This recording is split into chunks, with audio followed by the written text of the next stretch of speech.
Jonathan, why aren't you on screen? Jonathan, can you hear me? Jonathan doesn't seem to be able to hear me. Can the rest of you guys hear me? Anybody? I am going to have to check to see if any. Okay, so Zatran can hear me. Don can hear me. Jonathan can't hear me. I don't know why Jonathan wouldn't be able to hear me. Is it something with... It might be something with... whatchamacallit? StreamYard. Oh, Jonathan? I can hear Jonathan. hello. Hey. Sorry, I was tabbed out. How's it going? You were tabbed out. I was waiting for the timer. My bad. How's it going? Good. How are you? All right. What's up? Oh, things and stuff. I don't know. So much could be said, of course. But what's up with you? I'm good. How are you? I'm doing okay. Lots of stuff. So I discovered that I have sleep apnea, and I have been struggling with a CPAP machine lately. Heard that. So it's a bummer. Heard that. Yes, Paul. Kirk is a regular here, but Kirk also spends way too much time on the internet, because I noticed him on Conflux's stream, and I also noticed him on other people's streams, and Kirk is like online way too much, right, Kirk? I mean, with spring break and stuff, I've had some free time recently because I've been getting done with some of my classes, but I will never forgive you for spending so much time online. I would never spend that much time online. Yeah, that's fair, but Mark is laughing because he gets the joke. No, it's not a joke. I actually shouldn't spend this much time online, but I have autism, so don't be ageless, Jacob. Okay. Melatonin spray helps with sleep apnea. Since when? Hello, Mark. Jacob, did you ever try the mouth guard type of thing, or? I did not, but I hear sometimes it's just that, or like that is sufficient to help. Right, but when I did my sleep tests, my results were horrific. They were really horrific. So. Just take the COVID shot. It cures everything. Including me? What? Time will tell. It will. Time always does tell. Yes, time does tell. Jonathan, where are you these days? I am still here at my parents' house, but I'm hoping to move in the next month or so. I just went down to the Philly area last week to look at spots, and yeah, that's exciting. More to come in that regard. I'm hoping to start something of like a regional estuary hub and create like many estuaries in the broader Philly area. And Chelsea is still planning to move with me, and is that the young woman who from Los Angeles you were meeting up with? Yes. Very nice. I was gonna ask what happened. So when are you getting married? I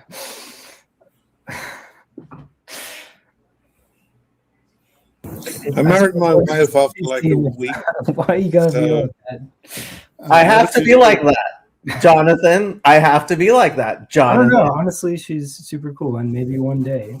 But maybe one day. I mean, she's moving out to Philadelphia. You Yeah, guys I have feel like- known each other for how long now? Here's the thing, Jacob, is that there's this massive distinction of the digital, and you really have to live with someone to know who they are. That is complete and utter bullshit. I'm with you, Jacob. That's Utter complete bullshit. bullshit. I don't know. You know, I have a it's feeling it might second. go the distance. I don't know. Grow a I pair. appreciate your interest. Grow a pair. Exactly. Like Mark said, grow a pair. Yeah, I also need to grow a pair, but at least I'm 18, so I have that excuse. Yeah, I mean, there's a difference when you actually have a girl and she's moving across the country for you, obviously. So you're basically married, but you're just being an asshole. I love you, Jonathan. I love you too, Jacob. Yeah. So Have I met Jonathan before? Jonathan, confirm her choice, okay? Stop Oh my goodness. dragging her along. Just, I can't believe you this know, is happening right go now. for it. Yeah, I mean, Go this for it. is just. I mean, this is unchristian behavior, Jonathan. I'm sorry. Hey, well, if it makes you feel any better, I just edited a 44-minute video about marriage, and I'm planning to post it today. So, Okay, yeah. I'll have to take a look and do a commentary video while I rip every stupid point you made trying to justify Not me. why you're not marrying her apart. Not me. It's Sir OG Rose and his lovely, I guess, Sir Daniel and Michelle, and they had a great. I've been really into their channel recently. Do you ever watch their stuff? I already watch way too much YouTube. Yeah. Yeah. Yeah, that's like honestly kind of one of the only few things I've been watching recently because haven't been watching as much, but I miss watching YouTube. Yes, and I want to do more of these streams. I feel like this is probably the first or second one of yours that I've been on, and I want to be here more. Have you been talking with Jameis? A little bit, yeah. Okay, you two. It seems like you two would hit it off. Well, did you meet him when you were in Los Angeles? Yes, Okay. yes, he's a good dude. I wouldn't say that. I'm joking. Yeah. Yes. So, which Enneagram am I not mentioning, Mark? Oh no, that was me ragging on Luke because I want to talk to someone about the. And Luke seemed like a really good host for that because he's into it, but he's resisting, so I'm kind of teasing him. So one of my little talking points is correlation without causation is pretty. So I jumped on actually to do an Iran update, but I saw Luke was streaming, and I was like, okay, I'll just go hang around with Luke. What Iran update? What kind of update do you want? The war is going better than I had hoped and worse than it could possibly. It theoretically maybe could have gone. The real question is how much more China is going to keep helping Iran, and how long before the United States attacks Kharg Island, and maybe more, because frankly, Trump doesn't do small things. If I am not a fan of the idea that we might attack Qashm Island, but we might. Kharg Island itself seems scary enough, and I think the reason why we're bombing so much is trying to. Anyway, I don't know if anybody wants to talk about. I mean, we could talk about so much about Iran, but like, if people want to talk about Iran, somebody needs to jump on and ask me questions about Iran. I don't Okay, have any questions, but Hello, Ian. I don't believe I know you. Hello. Sorry. Have we met before? And Um, I'm just being silly. It is early in the morning. We've been on Luke streams together, but I don't think we interacted or anything. Aha. So who are you, Ian? I'm Ian. I live in the Finger Lakes region of New York. I have a wife and a 1 and a little bit year old son. And Very nice. I just got into the corner through Gray Hamilton. Jordan Hall was how anyway. But very recently, I followed Peterson and Pajot and Vervaeke. Are you a Christian? Long time. Yes. Yeah. What kind of Christian? I'm kind of like just plain old, probably Protestant. I grew up in a Protestant household, but we stopped going to church when I was, when I was little, and remained faithful to Christian things, except going to church. Stephen also lives in New York, and apparently you're in New York wine country. Yes, big time. Okay. Yeah, so Stephen has a winery out there in nice. New York. Jacob, are you American? I am American, yes. What kind of American are you? I am good question. I am an American who thinks way too many Americans don't. I am a Second Amendment American. Which one was Big the militia second? guy. The Second Amendment is Freedom of speech. That one, yeah. no, it's the one that guarantees freedom of speech. Ian appreciates that. But I'm shaking his head. I'm gonna keep on bothering Ian. Do you go to church? No, not really right now. Do you pray? Yes. Do you read your Bible? Yeah. Which version of the Bible? My grandpa was a preacher, and he had NASB that I just got from my grandma, so I've been reading that recently. You're a Catholic. I love you. Catholic? NASB is not Catholic. No, it isn't. Do I have to find that picture of you as the Pope to explain to you what it means to be a Catholic? When ESV is Catholic. Sorry. No. When you use your grandfather's Bible, that means you're Catholic. What kind of categories do you have? Oh my goodness. To Jacob's point, just give me a second. When you use your grandfather's and oh wow, we have Emma. It's been forever, Emma. You have to jump on. We have to see pictures of the baby. How's Colin? This was actually my aunt's Bible, and my grandmother was Catholic. Did God sign it? That kind of proves your point, Jacob. From what I hear, The text is really small. I couldn't see who signed it. from what I hear, if you're reading your grandpa's Catholic Bible, it should be pretty pristine condition, right? Like he never read it, so. I'm just teasing. Good job. That one is never going to come on. Hey, Paul. What up, Paul? Hey, Jonathan, how are you? I wanted a rant update. I got to take a shower and get stuff done. What do you want? Okay. What do you want to know about Iran? Okay. It seems like right from the start, the premise of this war was you can do regime change with bombing. No, And that was never the premise. okay, what's the premise?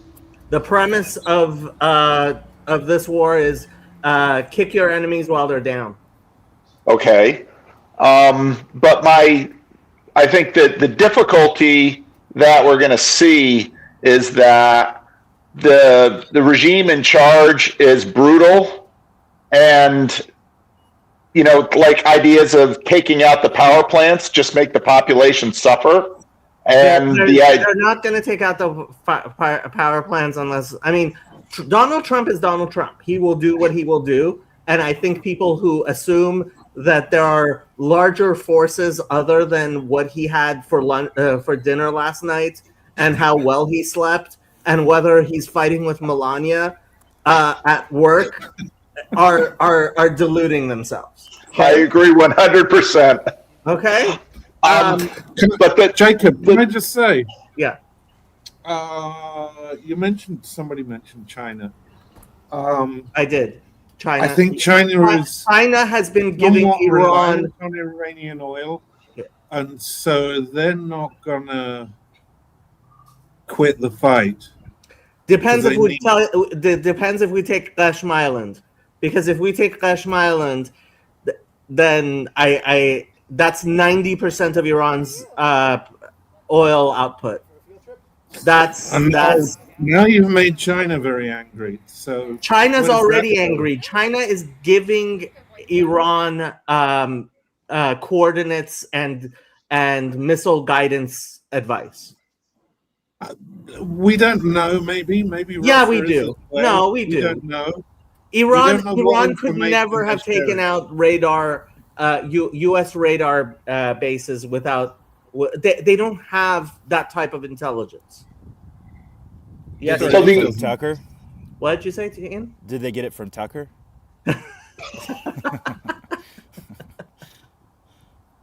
So Is China so pissed the, because of the gas prices? Is that like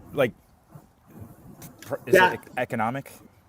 What do you mean? What is? Well, I just know that my gas prices are going up, and if I had Chinese intelligence that could help the prices go down, I might be motivated in that direction. You know, like, No. The Chinese intelligence is making gas prices go up in the United States. okay, It's not making prices go down. But China is far more willing, unlike here in the United States, is far more willing to take short-term pain for long-term gain. That's China's entire thing. because they're right, machines. as is Iran. Eh, Do you think I can see the U.S. pulling out because America, this isn't sort of Americans are like, let's give it up. And then Israel's sort of stuck. I don't think Israel's stuck.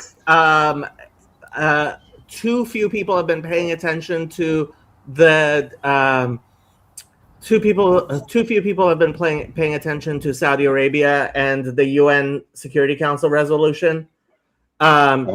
Saudi Arabia has been signaling we might attack Iran.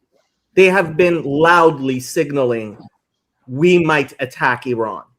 Yeah, but they're how much attack can Saudi Arabia do? You would need a coalition, and you'd probably need Pakistan involved.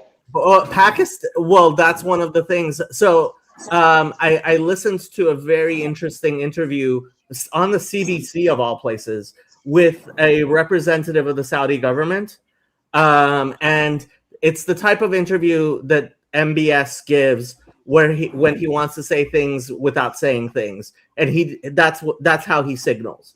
Where he explicitly said that the representative said if Saudi Arabia gets involved in this, Pakistan, we have a joint agreement, and Pakistan will come with us. Because Pakistan is a serious nation in militarily. Okay, nobody wants to see. I kind of wish, I don't really wish, but I kind of wish Pakistan wanted to take some Iranian ground. They really don't. Even Turkey doesn't want to take any Iranian ground. Iraq doesn't want to take any Iranian ground. The only people who want to take a couple of islands, Abu Musa and the Greater and Lesser Tom, is the United Arab Emirates. Like, I was playing with Grok. I'm like, who would want Iranian territory? And the maximalist position was UAE takes Abu Musa and Greater and Lesser Tom, which, frankly, if I were advising Trump, I would be like, do it. Give it to the UAE. Go through the United Nations Security Council.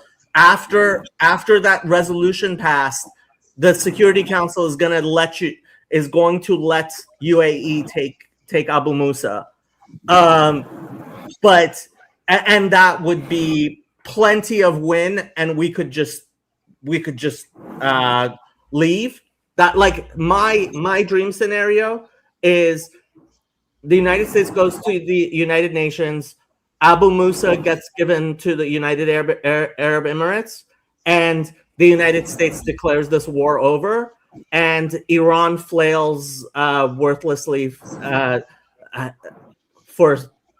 a while longer before people realize, oh, look, when you're fighting with a 4-year-old toddler, you have to at least at some point recognize, okay, this 4-year-old is having too much fun. Who's the toddler? Iran. Iran is acting the Countries toddler. see the United States as What? like most countries see the United States as like a 200-pound baby. I wouldn't say most countries. I'm sure there's definitely people in Europe who certainly see it that way. I am European, You are very European. technically. Okay. Straits of Hormuz, do they have to get open, or does everybody just kind of shut it down? See, this is the thing. Like the Strait of Hormuz, how do you open the Strait of Hormuz? Right. Or do you just, does the U.S. then say, okay, nothing's getting through? So if we take Qashm Island, there is a possibility of negotiating a settlement where Iran is like, okay, you give me Qashm back, and we will not attack the Strait of Hormuz, which is why I would say there's a 90% chance we are going to take Qashm Island, as long as we can make sure that the Marines who are going to take it are not going to be sitting ducks, and that it seems like that's what the United States is preparing for, and that's why we're doing all the bombing and we're doing everything. I think we're going to take Qashm Island. That's what I think. What? All right. Paul, sorry, can you drop your volume a little bit? You're peaking a lot. I don't have much control here. Jacob I can drop it. do. Yeah. Try that now. Well, I talk too loud too, so I'll just. I just wanted to get a quick snippet from Jacob on what he was seeing and what he was thinking, and so. Thanks. And then I got to get my stuff done. So sorry to disrupt the programming. The Islamic regime has been on its last legs for years now. It has no future. The question is, how is it going to die? And apocalyptic shocks, yes, apocalyptic cults die with a huge bang. That is the problem. And this is why I think Israel very much was of the belief you kick them while they're down. And But you could say that about the US and the global world order, whatever they call it, post Bretton Woods world order. What do you? It's been on its last legs for decades. Those last Sure. legs seem to last a very long time. Yes, it can, but also. Hello, Chazi.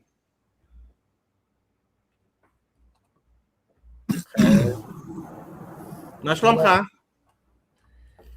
Praise the Lord, I'm doing well. You still have that Magen David, that chaotic truth added to your name. How do I take that off? I can take it off for you. Hello, Jonathan. I hope you're doing well. Mark, I hope you're also doing well. And Kirk, Hello. you too, Sarah. I hope you're doing. And Ian's here. Hello, Ian. What is the topic? Well, right now We're we're just talking about talking the about Iran.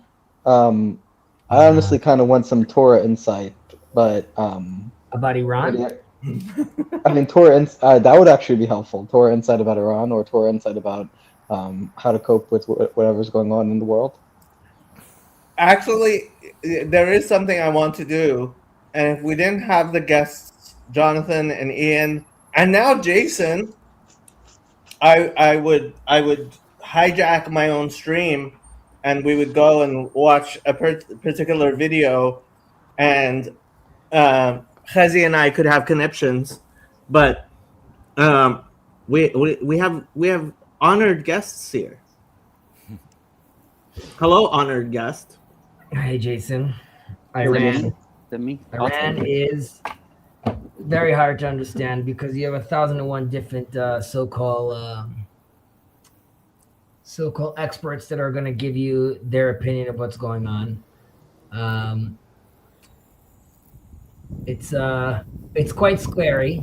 I think number one is we should all realize that this is this is in motion, right? This could change tomorrow. There are many variables, and that's why it's very difficult to know exactly what's happening. And that's why it's also a mistake to when you hear people with like very certain claims about like what exactly is going on. Even these peace deals, peace talks that Trump is having, who is he having them with? Do these people even have authority? Apparently, CW thinks it's with Ghalibaf. Right. So, and even if it is, right, like how much sway does he have? Zero. Right. So then like, you know, what are these claims? Now, these claims themselves could have their own psychological and then practical effects on the ground. I don't know if Donald Trump is playing 3D chess. And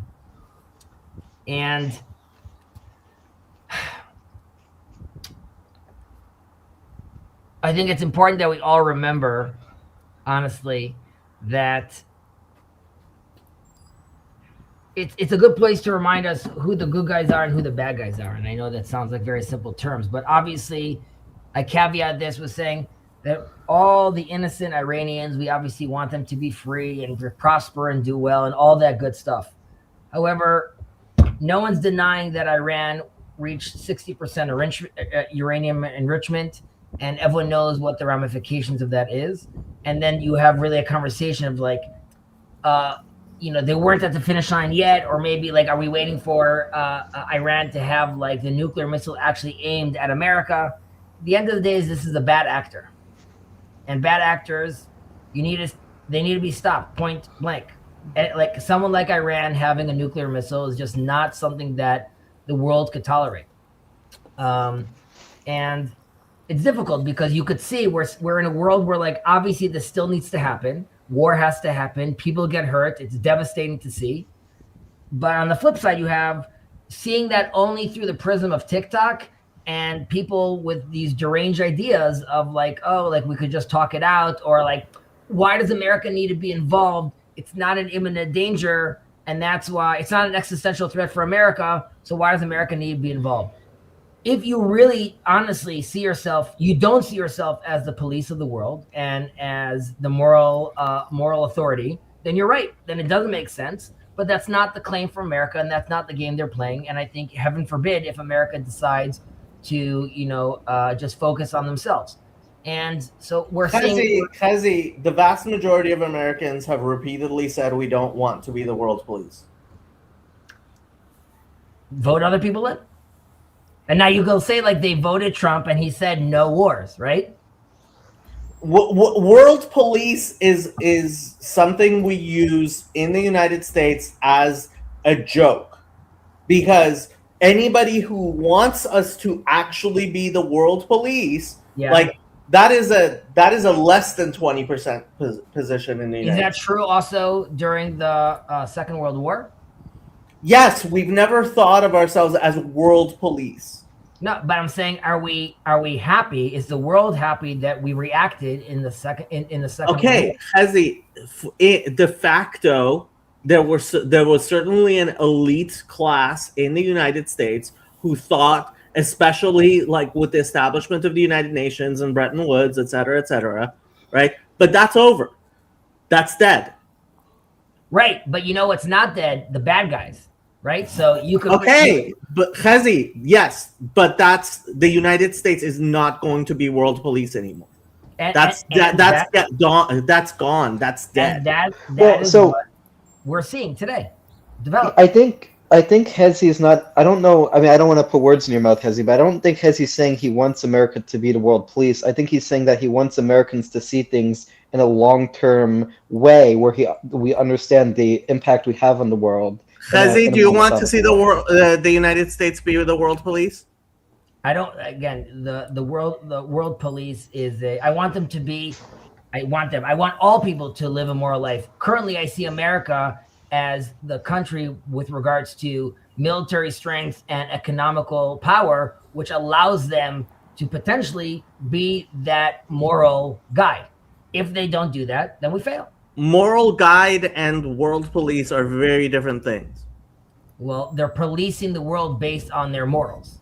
Yeah. See, this is your rabid Zionism speaking again. Well, so the way I would connect this with regards to the the problem is that Americans, generally speaking, don't understand what's in their long-term interests because of the flattening of the American attention span, right? And you've mentioned like Haidt's work on social media, so you probably know some of this, but like the problem is that Americans don't understand long-term consequences of their decisions.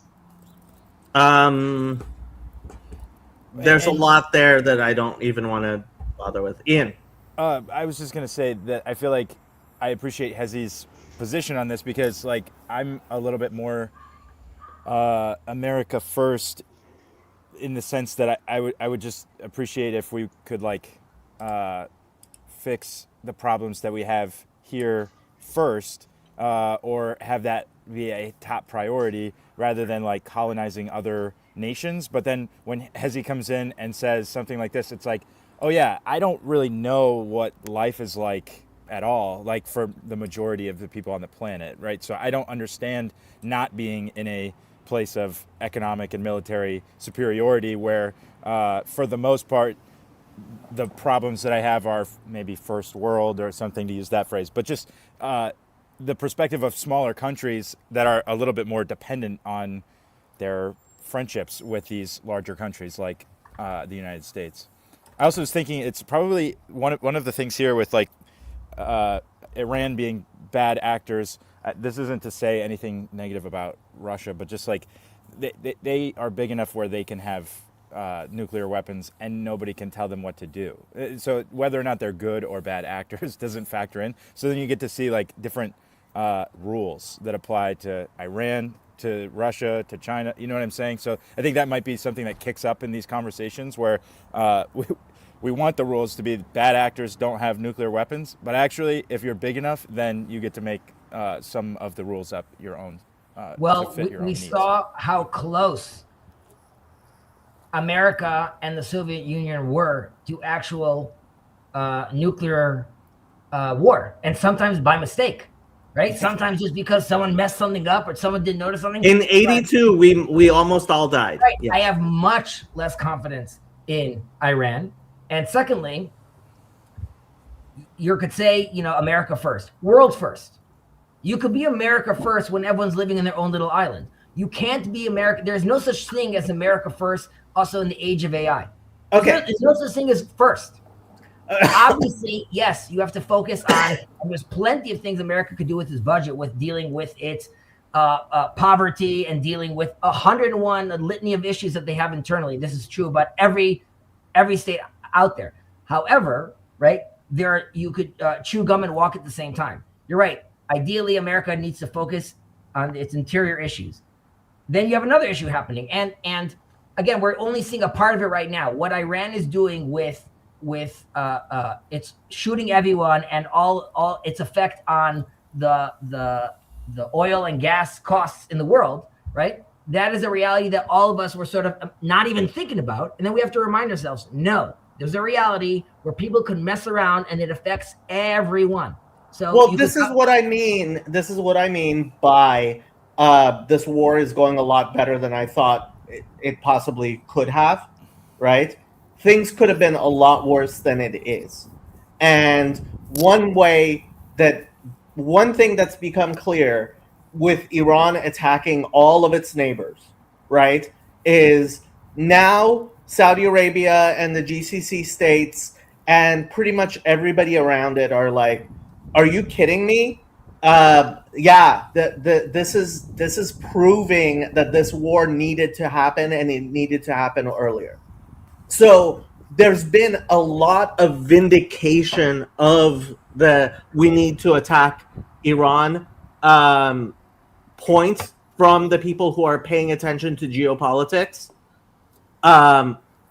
but that doesn't change the fact that the vast majority of Americans don't care, don't want, and frankly, I think Donald Trump was 100% correct when he said in his State of the Union, "Hey, our first, the first priority of America's government needs to be our citizens."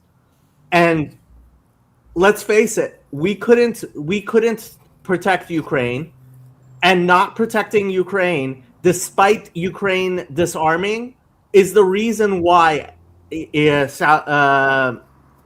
why there are more countries who are going to want to be nuclear powers.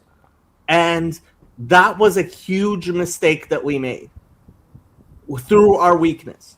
And that's what worries me. You know what? Iran be damned, despite the fact that, yes, human beings, 90 million human beings, many of whom, if not most of whom, are innocent and deserve better than what they're getting. Like, I live in a world where I have to recognize what amount of good we can do. And here in Los Angeles, we have problems, and we have not fixed all of our problems. And you have to, I mean, in Luke's stream, they were talking about, Yosef was making the best points about this idea of like infinite love, but you practically have to, ordo amoris is a good thing. Like recognizing I have to take care of my kids before I take care of other people's kids is necessary. Aniyeh ircha kodem. Yeah. Right. The poor of your city come first. However, and as you say. What did you say, Ian? I'm sorry, I didn't hear you. I was saying thank you for the translation. The problem is, well, it's on different levels, but one is, even if the claim is true, right, which is like America has priorities, has to deal with like happening inside America. Unfortunately, the blame goes then to like, look at the amount of money we're spending on Iran and what Israel's pushing. So I think that's like not a fair move, because like there's plenty of things that America is spending money on that they don't have to be spending money on. Like, do you have to have like bases in Germany right now? I don't know if you need to have that. Like, you're spending billions over there as well. So like, before it turns into like everything that's wrong in America then has to be focused on like somehow the Jew is taking its money. That's not fair. Even though it's true that you could be like, America, as in it should be like no money should be spent outside of America at all. I'm fine with that, including the Jews. But if it's not that, then you have to start being then very careful what you're pulling back on. We obviously know the amount of reciprocal relationship that we have with America as well. Now, so when you're looking at the amount of money they're spending, you have to, putting aside the last 2 years of the war specifically, you have to, one has to be fair about asking questions about that. Number two, again, Jacob, you are right that in LA, right, Skid Row, that's an issue that has to be taken care. It has to be taken care of. However, and this is to what Pick and Choose is writing around, Americans should absolutely help Jewish people, right, in America. So first of all, obviously no immigration then, right, because those people are not Americans. Until they walk, I mean, like, why would we accept anyone, Pick and Choose? Because America should just close its gate. We're just America, and nothing else is happening outside. But if you're bringing in immigrants, that means we're open to understand that outside our borders, other things are happening. And if other things are happening outside our borders as well, we have to see how that might affect America as well. And Iran, Jacob, you're mute. I completely agree. America should stop taking in immigrants, at least for a while. Sure. Then that attitude all the way, don't stop. And then I have no complaints. That's totally fine. But until that happens, right? What is this conversation that you're happening right now? That like America only takes care of its own interests, right? So no allyships, no deals, nothing like that going on. Okay, you're dealing with a straw man, Chazi. Yeah, Wow. like I think we have to be pragmatic about this. Like, yes, we need some immigrants, but mass immigration can be problematic. And similarly, we need some allyship, but that doesn't mean we should be the world police. We need to be pragmatic about it. Right. But then how are you quantifying? Right. Okay. So right now, Iran is not a threat to you.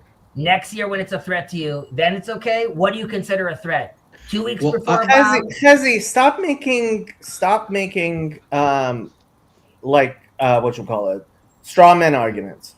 That's not what people are talking about. That's not what we're talking about here.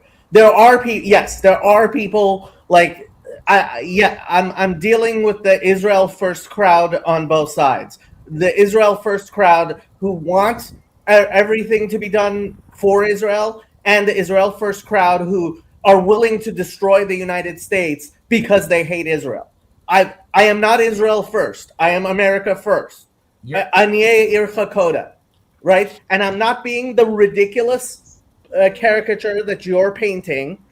What's the ridiculous? Not of character? me, but Wait, you what- are painting. What is it? What is the ridiculous character that because I'm in a shelter right now because missiles are actually falling. So what is the character I'm doing? The caricature. I mean, you're talking about the United States not actually being engaged in the world. Like, deal with my position, not the whatever What is positions your position? you're hypothetically coming up. Well, I'm talking right now I'm talking to, for example, to pick and choose. You don't disagree with this war, so I'm not arguing with you. I I'm don't not disagree with sure this that war pick and either. choose disagrees with. I mean, he hasn't said so. Like, don't strawman him either. That's what I. Melonimus, you should join. Dealing with American interests first and foremost definitely doesn't mean no allies. Thank you. Right, and then there are times where your allies need more help and less help. I appreciate what you were saying, Hezi, about like just being consistent as far as addressing like where the money is going. So if we have bases in Germany, then that needs to be something that we address as far as our expense report and our budgeting goes. Just when we're talking about this, it tends to be like, why are we doing what this tiny little country is telling us to do in the Middle East? That's like one group of people that talk that way. And I think one of my main concerns tends to be with like the motivations being monetary. So like there's a lot of evidence that everything in the world is just controlled by money. Follow the money. That's a good way to figure out like what is going on and why it's happening. And so I just get nervous about like why it is that we are doing something, because I don't have any problem with like helping, and that's been the myth in our country for almost 100 years now after World War II. Like, oh yeah, we didn't want to go to World War II and do that, but we did, and it was good. And then they made this whole thing about like, and now that's what we do because that's good, and that binds people together. But then it gets sort of corrupted over time to where you start to get into things like forever wars, and this is why every president ever can run on the idea that they're not going to go to war, but then they go and do it because it is actually in America's interest, right? Because I don't think America isn't acting in at least the interest of the government, but I think like even to what Jacob was saying earlier, and you were sort of missing each other about like just about the way that America doesn't want to be the world police. It's like, well, maybe the government does, but the people don't, and that split is concerning to me. And I think that one of the factors is the economic benefit that comes to all of these people through war. And I have to go. I just wanted to say, I'll be praying for you in your bunker, because that just like shifted my perspective on this conversation. I'm at a cafe in New York, and it's sunny out, and that's a very different place to have this conversation. So yeah, I'll be praying for you, and thanks for having me, Jacob. Nice to be on, and I'll see you guys later.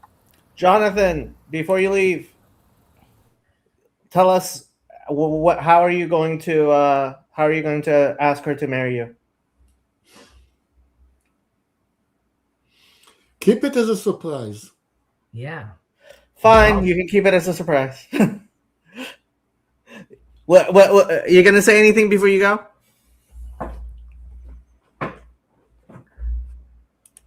You're muted, Jonathan. It's just nice to see you again. Nice to see y'all. It was good to talk to you, and we can talk offline about you asking her to marry you if you I'm like. a fan of your Hamsa behind you.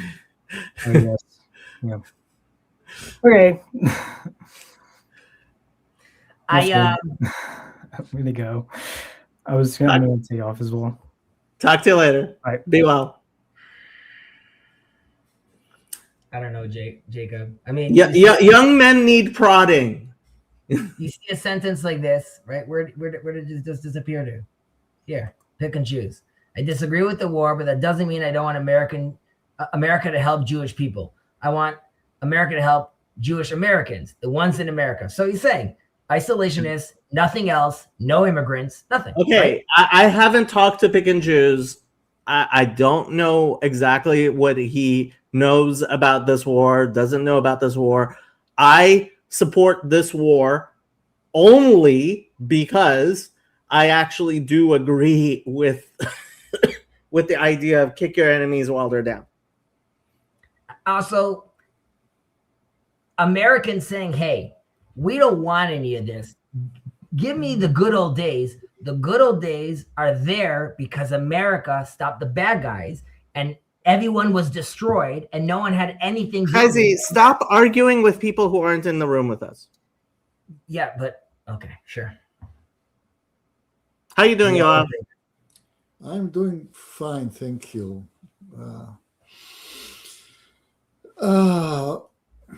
I think it's a tactical mistake to talk about Americans' support of Israel. For me, if America wants to withdraw, then let America withdraw.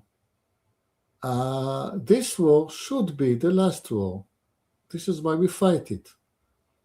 After we killed the head of the octopus in Iran, we do not have any issue that Israel cannot deal with by itself, except internal Israeli issues. But you have to point to people's attention the amount of bases that the war revealed that America has all over the place. Pick up any Arab country, either in the Gulf or not, and America has bases in that. It has nothing to do with Israel. America doesn't have bases in Kuwait to protect Israel.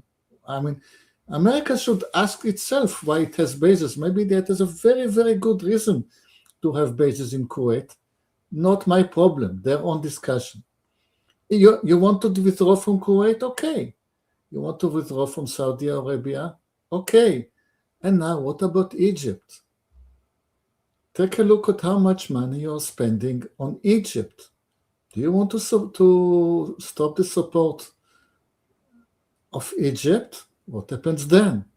Pakistan? What happens then? Then, I mean, absolutely not my problem to even discuss it. Just draw their attention to the fact that it's not about Israel. Right. Not at all. Okay, so maybe this is the time to pull up the video I was thinking of and have conniptions, but I want to call out Mitch for saying he was at Jason's wedding, that he was going to come on my channel a lot more, and he hasn't been on my channel since the wedding.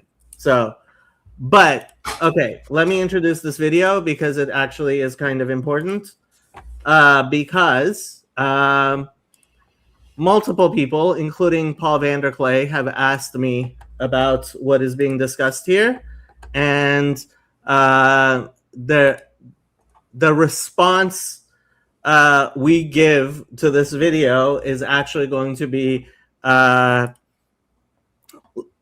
it's going to be more impactful than just who watches it here on this here.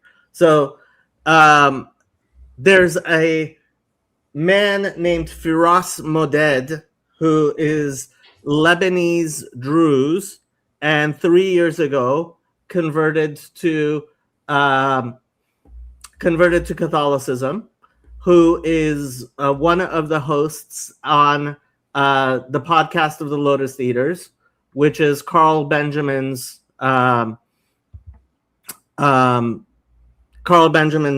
platform. Another one of the hosts, Stelios, I don't know how to say his last name. It's a nice long Greek last name, is somebody who I have been in contact with before. He gave me a shout out because I have helped him understand Jewish and Persian situations a little bit better. And he's somebody I respect very much. And Stelios had a very uncomfortable exchange with Firas because Firas has certain beliefs, and I invited Firas to come onto my channel because here I'll pull up the thing. So he posted, a robust conversation is always welcome. Friday was a bit challenging. This is the video we're going to watch. Perhaps because Jewish supremacist groups and Third Temple eschatology aren't discussed enough. And when they are, it's not always in an analytical and objective manner. But I welcome being challenged. I look forward to a deeper conversation about these and other topics. When I joined Lotus Eaters, you were one of the first, that's Stelios, to extend the hand of friendship to me. I remain grateful. I responded, if you want to discuss these ideas, I invite you for a long-form discussion on my admittedly tiny Jewish channel where we discuss such topics regularly with Christians. All I heard from you was a ton of confusion and misinformation.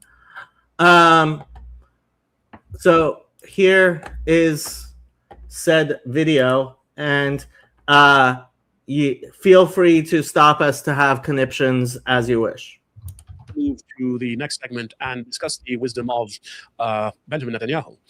Now, the contention that I want to make here is that essentially all conflict, one way or another, is theological conflict.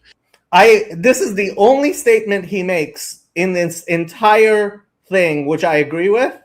The problem is the man knows very little about Jewish theology for sure, and I would say even about Christian theology. And this is something that is very real because how you see the world and how you see right and wrong essentially determines your policy. What do you think would have happened? And here Netanyahu gave a speech in which, among other things, he said, he quoted an American thinker, a former Christian atheist, bit of a libtard, shall we say. Became Catholic again in the end of his life, received the last rites, Will Durant. Yes, but while he was writing, so he was born Catholic, he was a candidate for the priesthood, he became a mix of socialist, sentimental Christian rather than... So this is part of Firas's whole thing, is he likes to characterize individuals as belonging to large groups, and like he doesn't seem to recognize that large groups don't have individual beliefs, but whatever. Actual Christian, atheist agnostic by his own description, and like Oscar Wilde, near death, he changed his mind. That's not exactly what happened. He became a socialist and he went to the Soviet Union. He stopped being a socialist in 1932, and the book Netanyahu is quoting was published in 1968. So, and I really want us to talk about the quote. Also, I think, do you have the same outfit? Well, yes, we coordinate our wardrobe every day. Benjamin and I, we try to sort of, But by the way, Will Durant has a really good reputation for being a good historian. He isn't exactly considered a libtard. Hold on. In terms of his historiography, yes.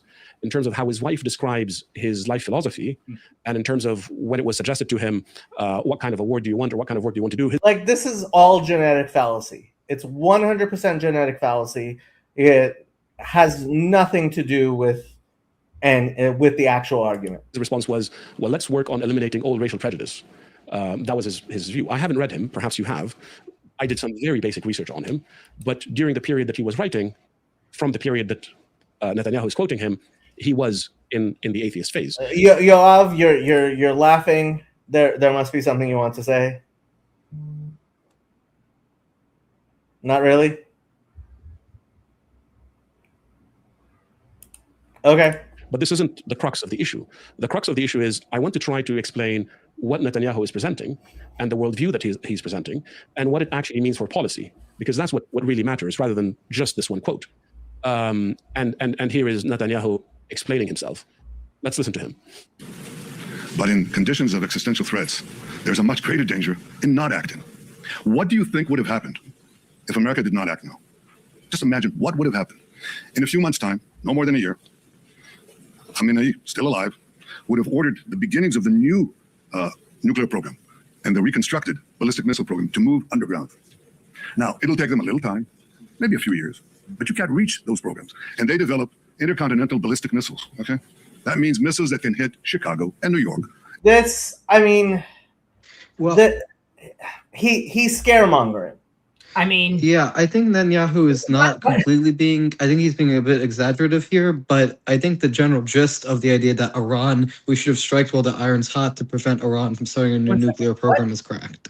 Kirk, what does that mean? He's fear mongering. Do you know? Have you been looking at it? Have you been looking at this for the last 30 years? Have you been sending Mossad agents into Iran, constantly taking out more and more and more information, trying to slow this down? Why is he fear mongering? A 4,000-kilometer missile. We just saw that when they were shooting that British base over there. They did it, and they constantly say they want to kill you. Why is that fear mongering? Hezi, because when it comes down to it, this is actually a pretty distant future thing, and it's why? At least in the years, even he's describing it years to come. Okay. You know, COVID was like 6 years ago, right? We still feel like what's far enough? 5 yes, 6 no. Okay. You know what? The vast majority of people are not content to go to war because of theoretical things in years to come. They're not. Great. And that's not unreasonable. It is if you're not aware of game theory and how wars work and how people move. It's just not. Okay, Hezi, you have to at least be able to hear the other side. And you don't seem to be able to do that. Again, I am literally under attack. And the person that's attacking me is saying, I also want to attack you. That's what they're saying. I know. And I know that Iran... if Iran was successful in killing Israel, they would destroying Israel. They would definitely move on to Europe and the United States. I realize that, but you're still talking about a speculative truth in the future that most people in the West do not feel comfortable. And do not, you're arguing with people's emotions. Oh, but I said that earlier. With the world of TikTok today and this long sleep, like Eric likes to talk about it, you're right. It's very difficult. I should only mention that the reason it hasn't happened yet is because for the last 30 years, Israel has been constantly chipping away at this. Bibi Netanyahu is most definitely not dead. Bibi Netanyahu definitely finds it cute to troll people who think that he is dead, especially because it raises his attention among young Israelis for the coming election. This is why I think Netanyahu, being the type of person who is willing to do basically anything to keep winning elections in the United States, doesn't really mind. He pays attention to what goes on in the far right podosphere, and he enjoys being in this position where he is being paid a lot of attention to by people like Firas Moded. Okay, we can continue the video. I'll try to. You said there was going to be. Don't have it yet. What? comment. Netanyahu already said once that after this war, we're going to cut aid from America. We will not need it. We are really, he is with the American right. He said, yes, we should cut the aid. We should cut America off just after this war. This, like, I just don't understand. Like, obviously, this is nothing personal against you. Just this mindset, then you're right. It's emotional, and there's no. Okay. So this. I'm sorry, pick and choose, but this is just plain ignorance. Like the Iran's beef with Israel is because of the United States, not the other way around. It's actually because of Britain, but like Iran has a beef with Israel because of the United States, not the other way around. And radical Islam has a beef with everyone. Right. And like this is just complete, utter ignorance. Right? No. Like, okay. Okay. You have bought into this false history of Iran where there was a time at which Iran didn't want to rule the world. Like Iran has seen itself as the world hegemon for 3,000 years, right? So the United States does not in any way, like the United States did not instigate this war in any way, right? Iran has seen itself as the world hegemon for thousands of years. It has been very, very unhappy about not being a world hegemon for several hundred years. And Iran's desire to rule the entirety of the globe is not going away if the United States withdraws. That's not a thing. Okay? So like there's a point at which I don't like to even engage in English language debates about what goes on in the Middle East, especially with people who don't only speak English. Like Firas, I have to wonder. Like he actually speaks Arabic, right? So when I invited him on, I was sincere about that, right? But like, no, these are people, like every single person living in Iran at one point has been required by the government to chant death to England, right? The podcast of the Lotus Eaters is very British nationalist. That is their whole point, right? And they're like, for us and most of their audience are of the opinion, if we left Iran alone, Iran would leave certainly Britain alone. And it's like, no. Like the hatred of Great Britain goes back to the British Raj and before. Like there is nothing you're going to do to keep Iran from wanting to conquer London. Like that's not going to happen. And the United States, as a little baby of the British Empire, as far as Iran is concerned, like was born into this internecine feud.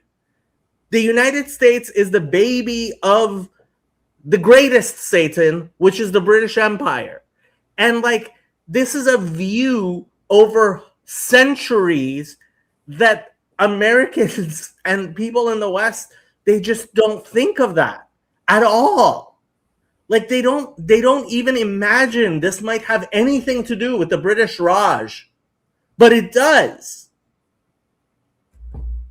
Okay, I want to reply to Paul van der Kley since he's coming back.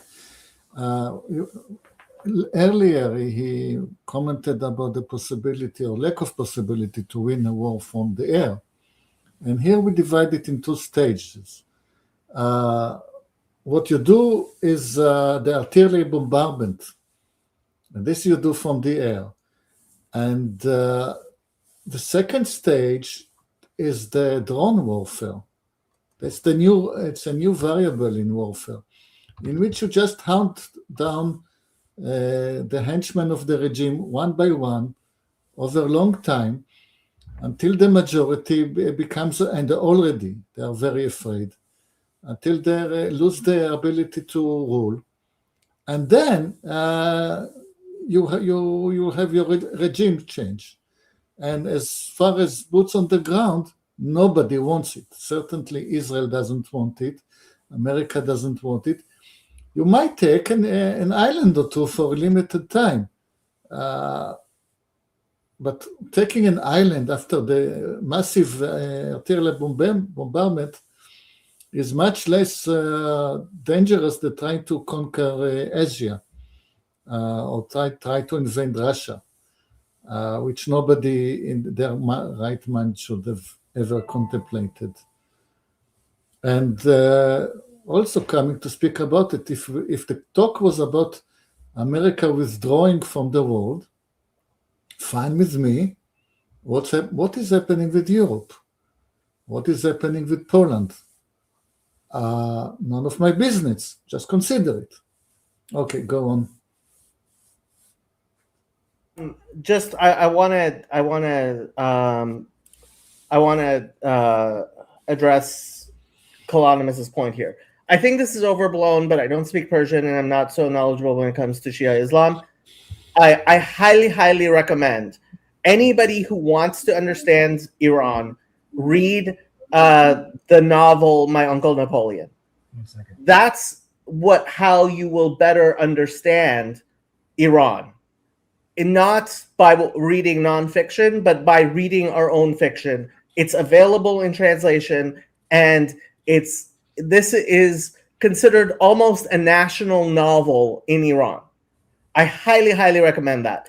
And as RJ says, remember that time when the first war America fought was against the Barbary pirates? Exactly. Like, this is, Americans don't understand that they were born into history 250 years ago. We were born into history 250 years ago. And history, we didn't cause it. We were born into it.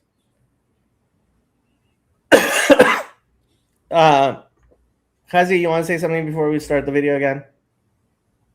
No, you could continue right now. That's what people said. Right, let's wait. Just let them do it. Just wait and let them do it. You won't be able to do it. So the argument that he's making here, essentially, is that this was a preemptive war. Kind of like the Saddam war sold on chemical weapons, that he could reach the United States, he could reach the United Kingdom, the famous 45 minutes to hit Britain with chemical weapons. What he's arguing here is that if the Iranians were left to their own devices, their programs would have been secured, and that means that there would have been no ability by the West to prevent the Iranians from perhaps at some point in the future acquiring a nuclear weapon. And therefore, this threat should have been acted on now.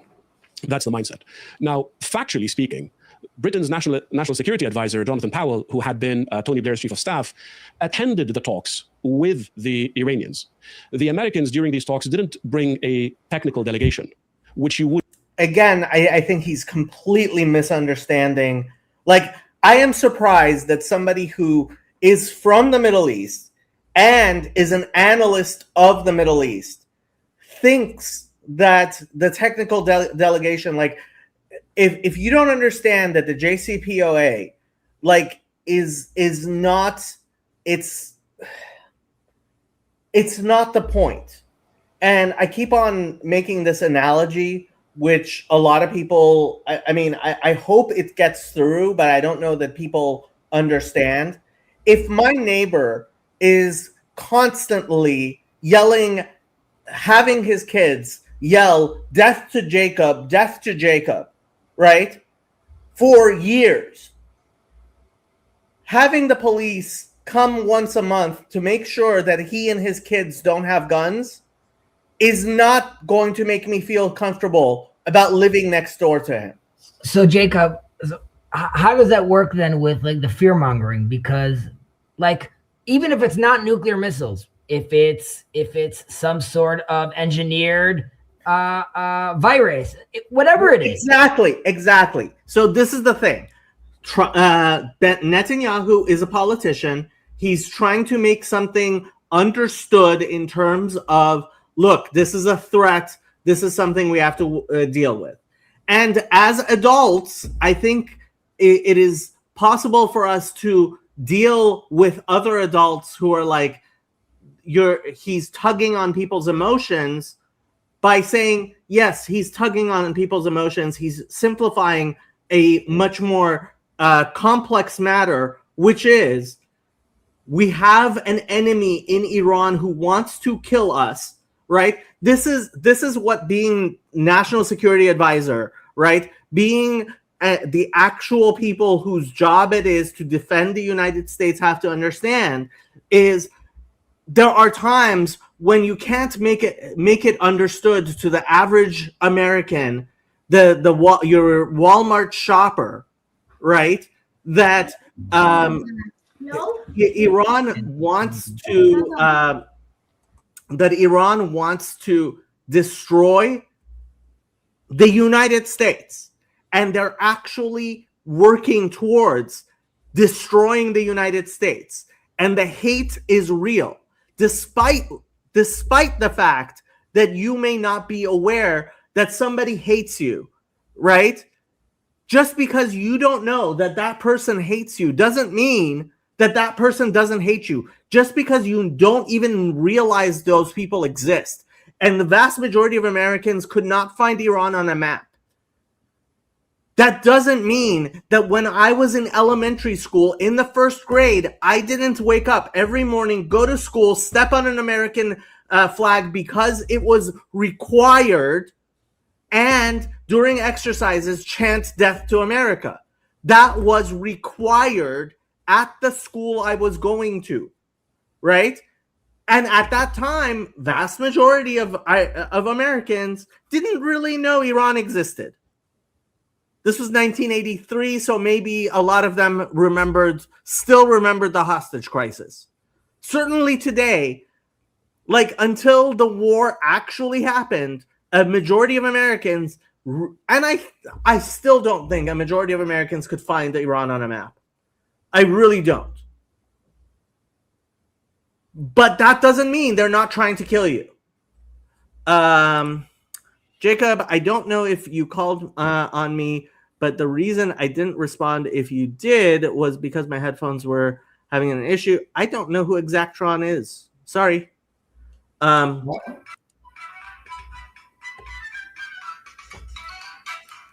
Do you need to get the phone, or you wanted to say something? Yeah, I wanted to answer, off topic. Why did Israel push the safe and effective thing so much? Israel didn't push it more than other countries, but it is a source of wonder for me because Netanyahu was in power then, and he's a clever dude. How come they managed to pull this first one on Netanyahu? I think, sorry, I should address this later because it's really off topic, but I think it's a fascinating subject. No, address it. What did you want to address? First of all, it was a lab leak from a biological warfare laboratory. That's a fact. So the advice to Netanyahu would have been, this is not an ordinary virus. This is not an ordinary epidemic. This is biological weapon that was unleashed of us. You should treat it as a wartime situation.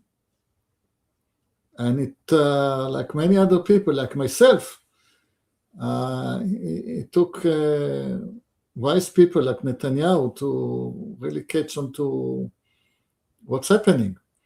Second is the very tight ties between Israel and America.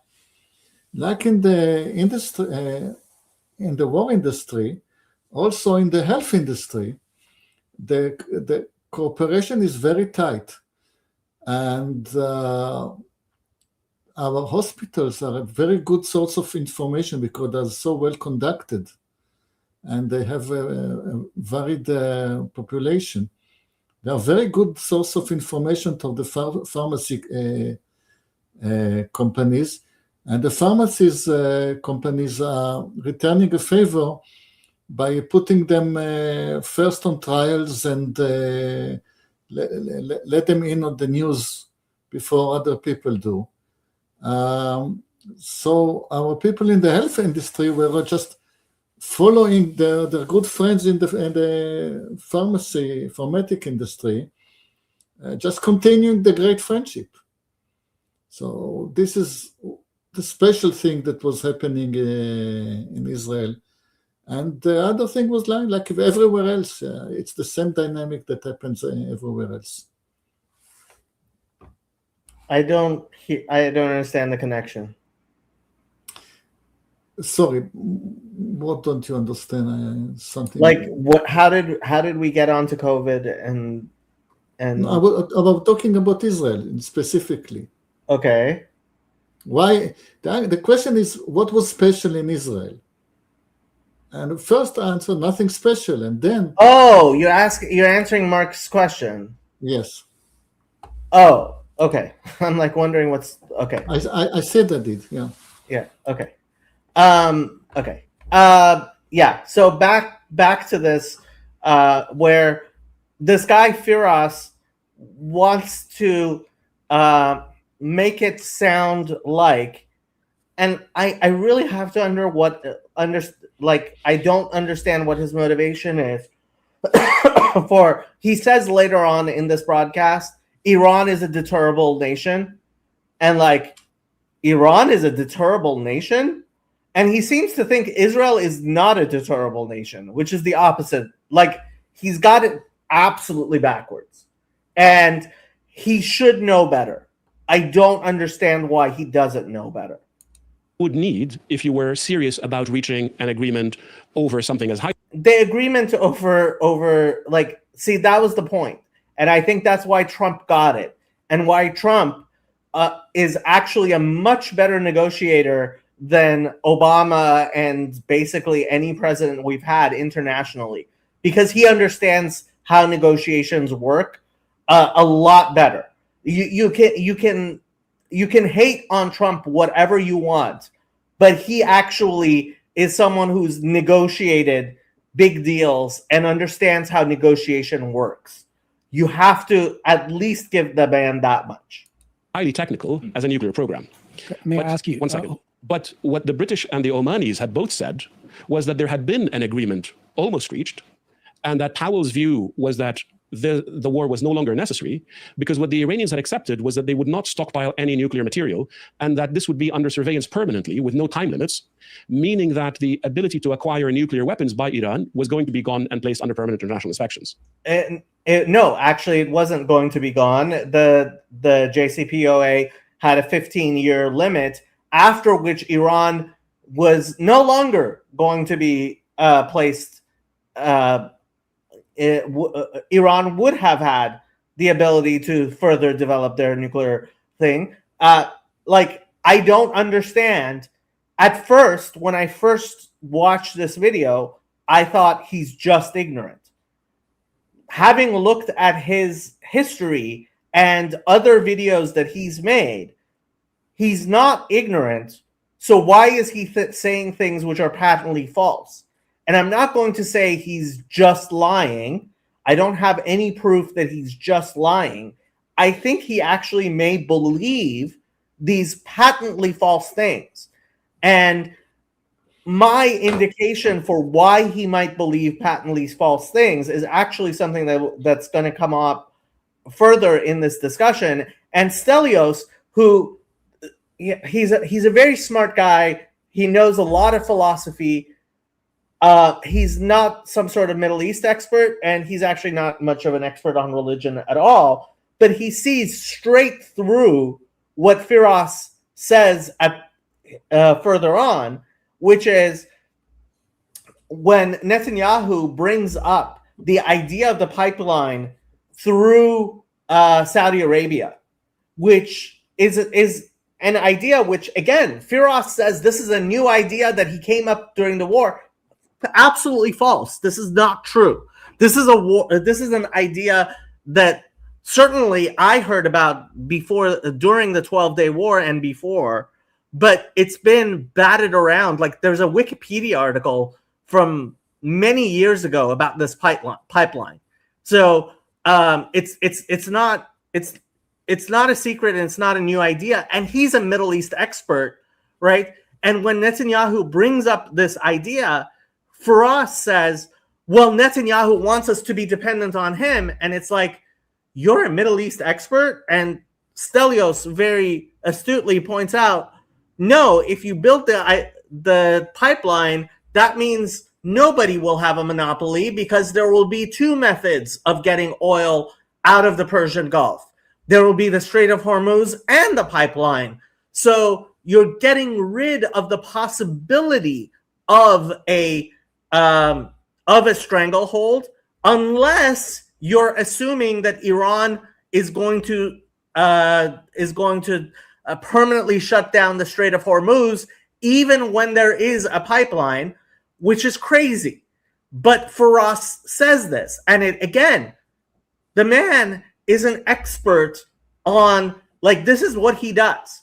He is an expert on Middle East security, terrorism, geopolitics, and he's saying things which are so patently false that Stelios is able to see through it immediately. And the only thing I can think of is that he has some sort of passionate hatred of Israel, which blinds him. And which is also kind of weird, because, I mean, I've tried to read some of the other stuff that he's read.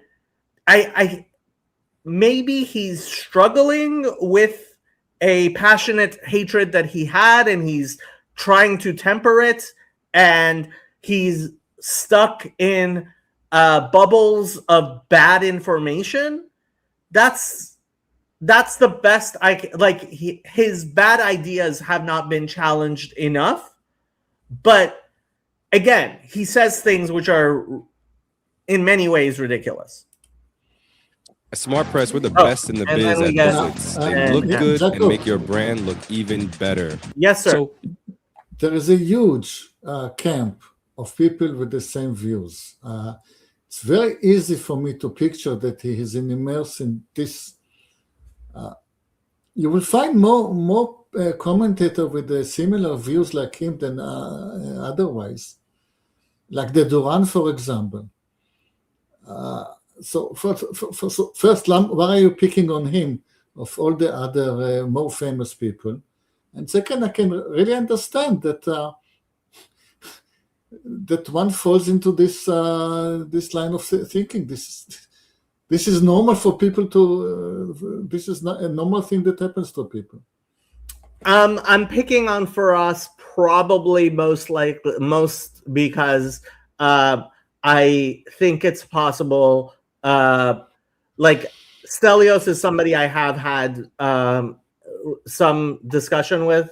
He actually is a member of my Discord, and he might watch this video. So I'm trying to inform his view as best I can.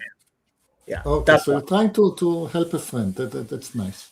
I don't know that he's a friend. I would like him to eventually become a friend. I don't want to claim any sort of friendship with Stelios that I don't know that I have.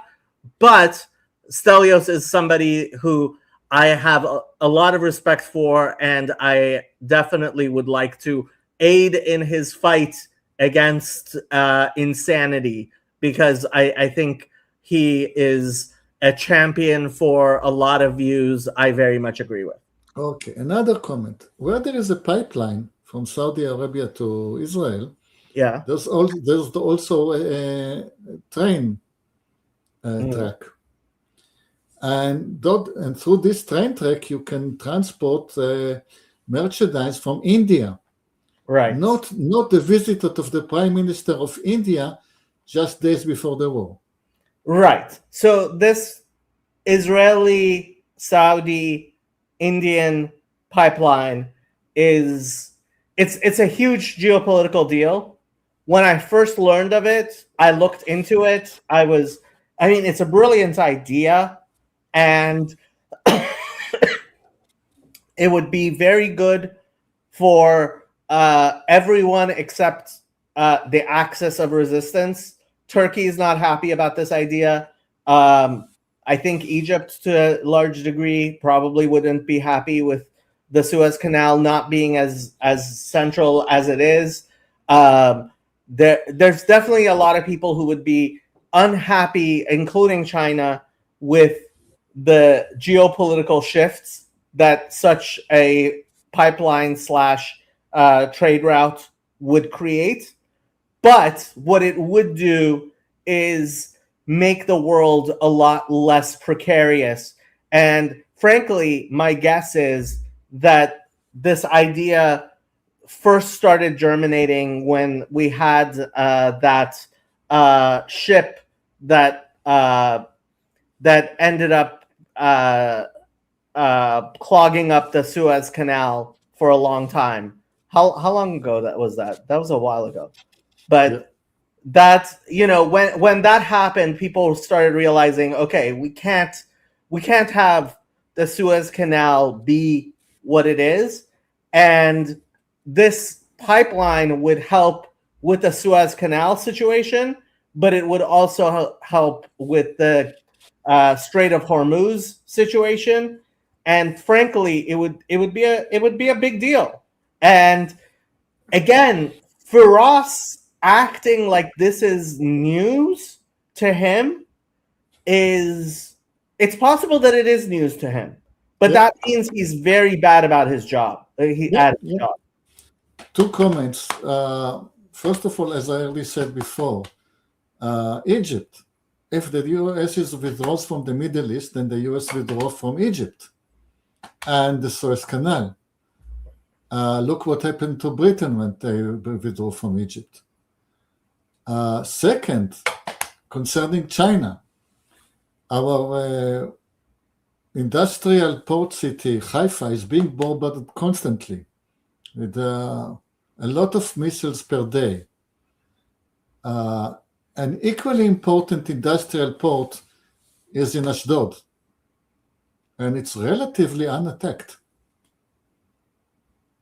Why? Look at China. Upcycle, very glad to see you. I don't know if you're aware of Stelios. You might actually like him a lot. I did not realize he's Greek Cypriot. I may actually ask him about that. I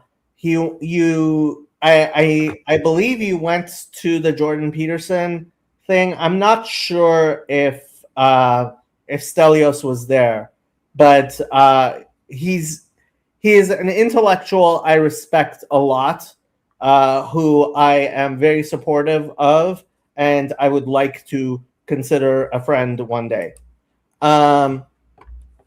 Okay, back to this. Just factually, what Netanyahu was saying here isn't true.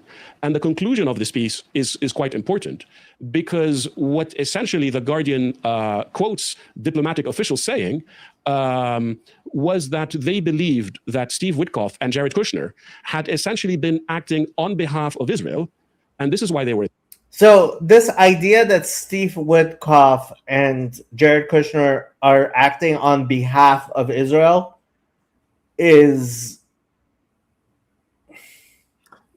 Yeah, just not one thing. Somebody sitting with the Lotus Eaters and quoting the Guardian.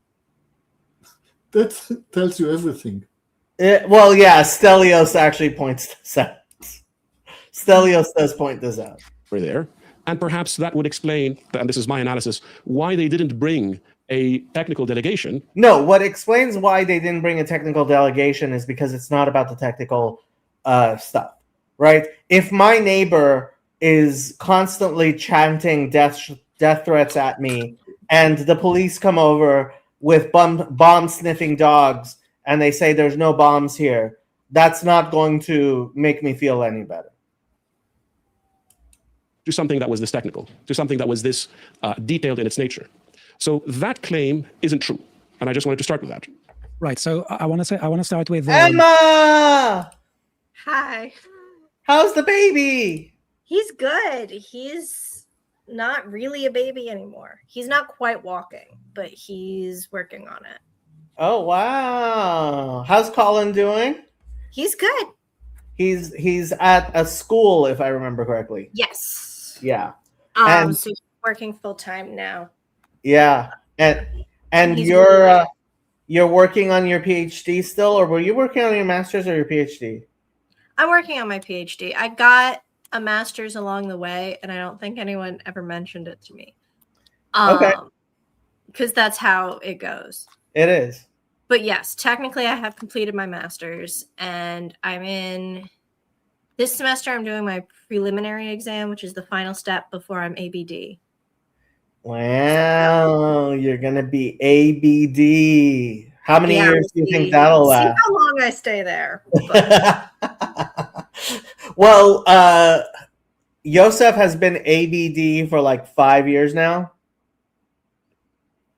Yeah. Yeah, Yeah. it can happen. My department really doesn't want that to happen. Yeah.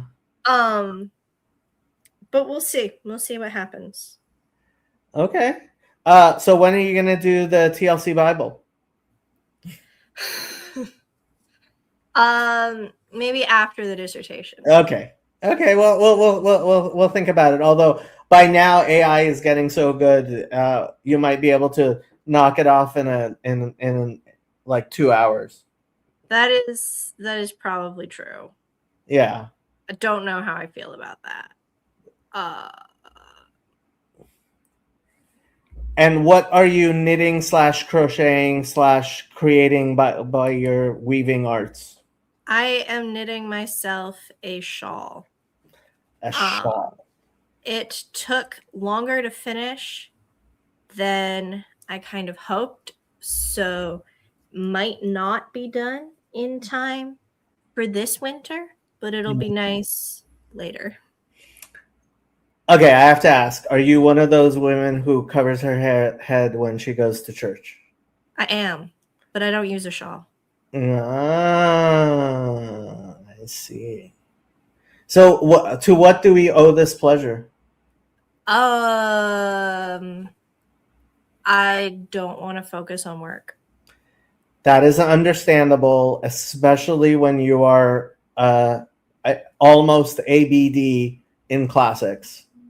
And I got enough done this time through. Because the baby is with a friend right now. So I have the morning to myself. Okay, I think because I have a classics ABD here, I have to do a correction. Mm-hmm. So I was talking about this book, which you might be interested in, Out of Africa by Mary Lefkowitz. And I think I made a major mistake. So she says the idea that Aristotle went to the Library of Alexandria and stole all of his ideas from sub-Saharan Africans. Aristotle? Yes. She says that is a ridiculous idea. And I said that's because the Library of Alexandria burnt down before Aristotle. But now I'm thinking it was built after Aristotle. So I got that fact wrong on a stream a while ago, and I have to apologize. Thank you for reminding me of that. Yeah, Library of Alexandria is a good bit after Aristotle. That's a really funny claim. That is apparently a claim that was being taught at Duke University in the Africana Studies department. Yeah. I unfortunately would believe it. Would you believe that there would be people in the classics department who wouldn't care that that's being taught? not wouldn't care. I would believe that there are people in the classics department who felt that they couldn't get involved.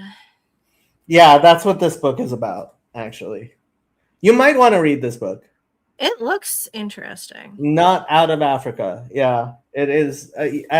You might want to read this book. I started reading it and I realized I already know the major thesis and I don't actually care enough about the details to know them. That is like, yeah, it's not a huge deal to me. It's a rebuttal to the like Black Athena school of classics. Yeah, I think Black Athena is pretty discredited now, I think. So. I think she mentions that type of stuff, yeah. Alexandria was built by the students of Aristotle. The library should have come later or at the same time. Yeah. What's your PhD? Greece, the Greeks weren't in Alexandria yet. Alexandria is named after Alexander. So the Macedonian. The Macedonian, yeah. Or should it be the Macedonian? Only if you're being really weird about pronunciation. You're one of those people who says mozzarella. Mozzarella. Maybe I'll call him the Macedonian. You can't anglicize things, but that's a weird way to talk. So okay. What's your dissertation going to be on? Have you decided? Did you decide? It is going to be on declamations, which are like fictional speeches given. There were a couple different contexts when they were used. So the Gospel of John? Not particularly. It's not exactly speech. That one is meant to be circulated written, first of all.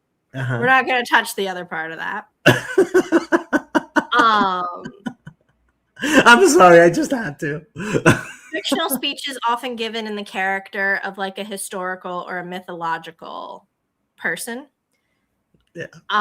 Which were used as part of education. It would be kind of like the capstone of an educational, a rhetorical education. So you would graduate when you could give a good declamation. Mm-hmm. And also they were pretty popular, like entertainment and stuff. And so I'm going to be looking at this one guy, Libanius, from the 4th century AD, who was one of the last pagan sophists. Mm-hmm. And he also had Christian students, which I find really interesting, and that kind of got me on this path in the first place. Oh, hi, Kitty. This is the first time she has gotten the cover off of my computer. I hope I can get it back in place. Okay, this is going to be a problem. Oh, no. We'll see. I don't know how important it is? Well, no, I mean, the cover is back on, but I don't think it's going to stay on the next time. Like, she likes sitting on that cover a lot. Oh, yeah, because it's probably nice and warm. It is, yes. Where do you think you're going to go? To cause chaos. It's during the day. She does that at night. Ah. Yeah. The only reason I think she's trying to escape is because Lucky suddenly decided that he's interested again. Have you seen how big Lucky's gotten? I don't think I have. He's only 7 months. Oh my goodness. Yeah. What kind of dog is he again? He is a golden doodle. Oh, okay, golden doodle. I figured there was some doodle in there. There is definitely doodle in here. This is Lucky. Oh my goodness, look at you. He's only 60 pounds. What a big boy. And he's 7 months, like I said. So he might keep going. He is going to keep going. I'm hoping he doesn't go too much over 70, but he might. Yes, people have been calling him a piece of fried chicken because he does kind of look like a piece of fried chicken. He does kind of look like fried chicken. He does. That exact golden brown, delicious color. Yes. Okay. Are we going to discuss things, or should we move on with that video? I don't know. I You just don't know? wanted to jump on and say hi. I don't know if I have things planned to discuss per se. It's been a long time since you've been on discussing things. Do you go on Father Eric's stream? I haven't been Jumped watching. on a couple months ago, but and I'm like trying to go on more, but I haven't in a little while. I've been pretty busy. Have you been involved in the vast debate over whether or not Mary is Code Redemptrix? Have you even been following that debate? I've been vaguely following it. I wouldn't say I've been involved. That's a little above my pay grade. You're not a partisan? Not really. Let's see. I do vaguely remember this this controversy. There was a thing released by the Vatican recently, right? Yes, saying that it's not really a good thing to call her Code Redemptrix. Yeah. And the people who still want it to be made a dogma were like, yeah, it is. Stop saying silly things. That sounds about right. I feel like it would be a silly thing to define it as a dogma because I'm not sure it's like big enough for that. I think the thing that like the document said was it's technically not wrong, but you're confusing the Protestants, so stop.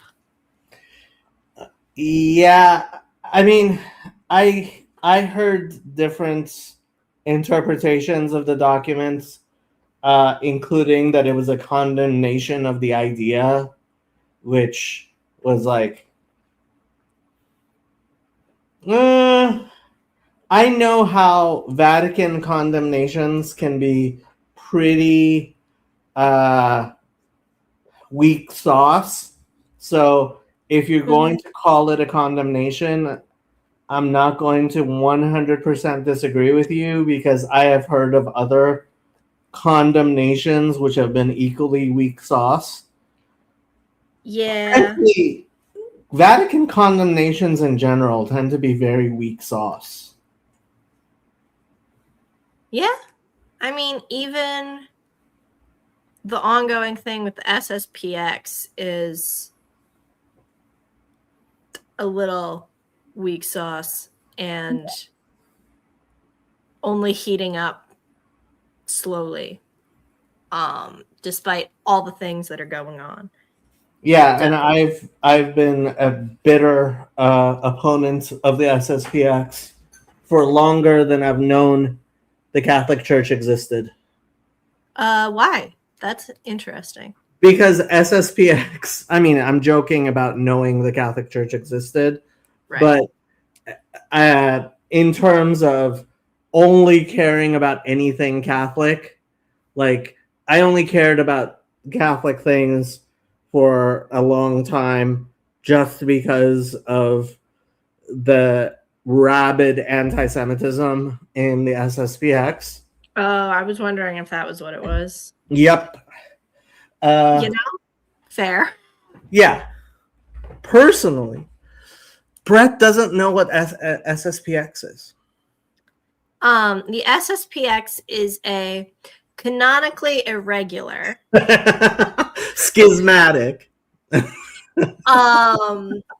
traditional Latin Mass focused. It's not an order. Well, I thought, yeah, they call themselves a fraternal a fraternity of priests or something. Yeah, so they're not to the level of an order like the Benedictines or the Franciscans or something like that. It's like a group of priests who all like are doing kind of the same thing, and you can like join, except you can't because they don't accept holy orders from The Novus mainstream Ordo. Catholicism. Yeah. And basically they're a very militant Latin Mass, anti-Vatican II sort of group. So to give my spin on it, during Vatican II, there was a young bishop named Marcel Lefebvre, not actually related to Mark Lefebvre, but very similar name. And Marcel Lefebvre, despite being a bishop, found Vatican II to be greatly to his disliking. So much so that he gathered around him priests who were very, very critical of Vatican II. And when he got older and realized that there were going to be no more bishops who agree with his stances, he started to first he started ordaining priests, and I think that was controversial because he wasn't really supposed to be doing that either. Yeah, because I don't know if he had a diocese or anything like. I'm pretty sure he had no diocese. But then he did the unforgivable. He announced he was going to ordain bishops, and the Pope told him don't. And when you're a Catholic and the Pope says don't ordain bishops, and you ordain bishops, I mean, it's not even that he ordained. The biggest point was that he ordained bishops with the Pope saying no, but you're not really supposed to ordain bishops without the Pope telling you to. Permission. Yeah. So like that's bad enough. Than that. Jesuits? I'm not sure the Jesuits ever ordained bishops without the Pope's permission. Like, I don't think so. That is considered, like, in Catholic speak, that's like ordaining a bishop without the Pope's permission, not only without the Pope's permission, but against the direct, like, that's pretty much like a Protestant. What would a Protestant equivalent be? I mean, you really are going off to found your own denomination at that point. It would be like a Protestant saying that the King James version of the Bible is not a real Bible. I would be like, if you had Protestants who were like, yeah, the King James version of the Bible is false, right? Even that, like, I don't know how you can be so schismatic as a Protestant as, like, this is the funny part about SSPX. That's just founding your own denomination, and that's a relatively normal thing to do. Yeah. But, I mean, yeah, it is what it is. Anyway, so there have been various attempts to reconcile the SSPX and to bring them back into regularity with the Catholic Church. Funny enough, that's not actually the cutoff for popes they recognize. They actually recognize the popes all up into Francis, and I think even Leo. They're like, yeah, they're popes, they're just heretics. Which is even more incoherent, honestly. No, popes can be heretics. Not Popes really. can be heretics. The office of Pope. Okay, that is true. They do argue that like official church teaching that is held as authoritative is heretical, though, and that is not Right. So that's Bishop Barron's whole thing. Like he did a whole thing where he's like, okay, like if you don't agree with Vatican II, like the votes weren't even close at the Vatican II, right? Like Vatican II votes were pretty unanimous. And Bishop Barron's whole thing is that like you're saying a council of the church is wrong. Yep. And that would require the Holy Spirit to have left the Roman Catholic Church. Yeah.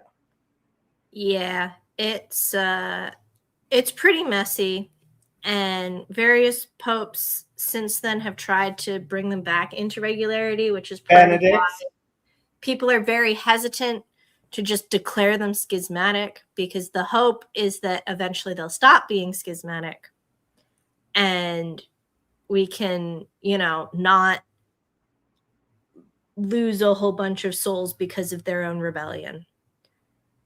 But at this point, it looks like it's a losing battle because they're gonna consecrate bishops again. Really? Okay. I didn't realize that's what's the most recent.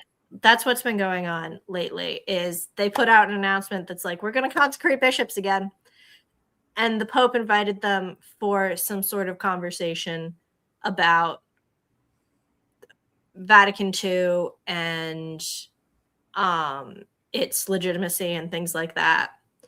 And so they had some sort of conversation, and then they were like, and then pretty soon after, SSPX was like, no, we're going to consecrate more bishops again. Wow. So things might come to another breaking point pretty soon, which is going to be rough.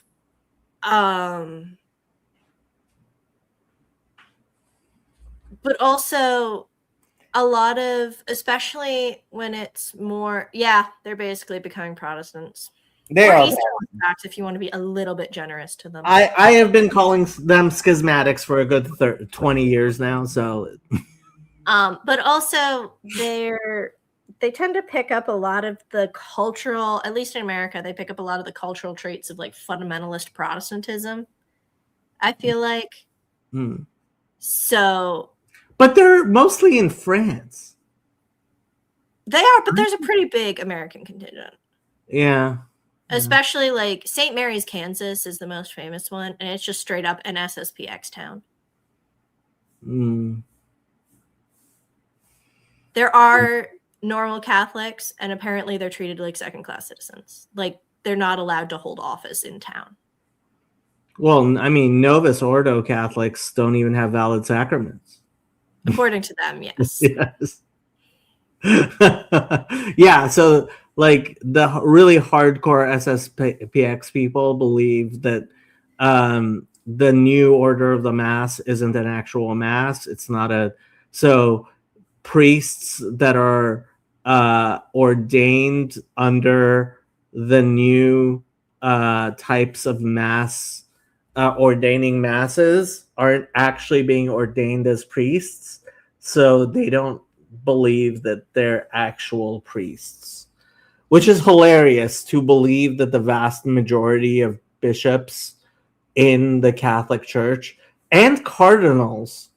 Well, are we at a point where the cardinals have been ordained under the Novus Ordo at this point? I think we are for a lot of them. So at the latest conclave, you had to be 80, you had to be under 80 to vote for Pope.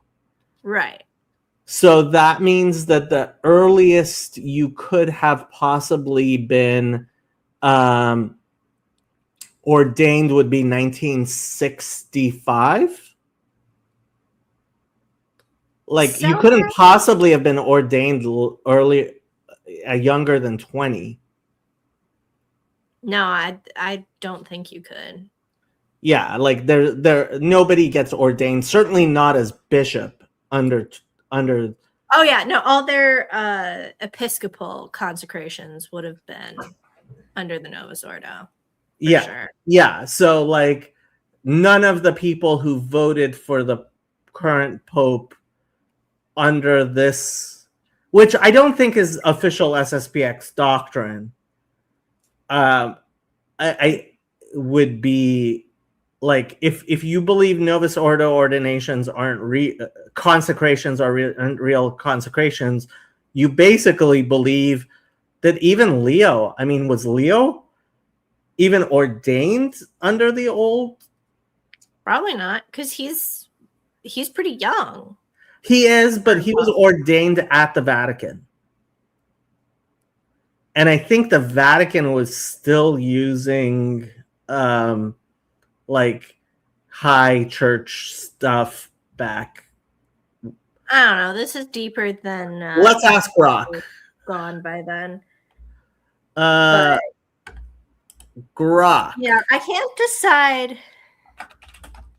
I'm trying to remember. I think it's not necessarily an SSPX thing, but there's like a parallel stream of radical traditionalism that believes that the Novus Ordo is a real mass. It does validly consecrate the Eucharist. It's just a sacrilege. Yeah, so Pope Leo was ordained in 1982 at the Chapel of St. Monica in Rome by Archbishop Jean Jadot under the Novus Ordo. Yeah. So he's not even a priest. Apparently not. Of course, SSPX, if you push them on a lot of things, they'll try to dodge a lot of the time. Yeah. How many Vatican II haters say it's about the Latin Mass while they really want to get rid of Nostra Aetate, make hating other religions great again? Honestly, number, sure.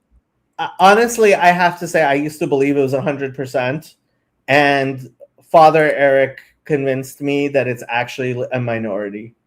It probably is a minority, but it is not zero. Yeah, it is definitely not zero. Yeah. I saw the movie Conclave. It's possible. Just kidding. Okay. So, what are you interested in talking about, Emma? I don't know. I actually have to go pick up my kid soon. So.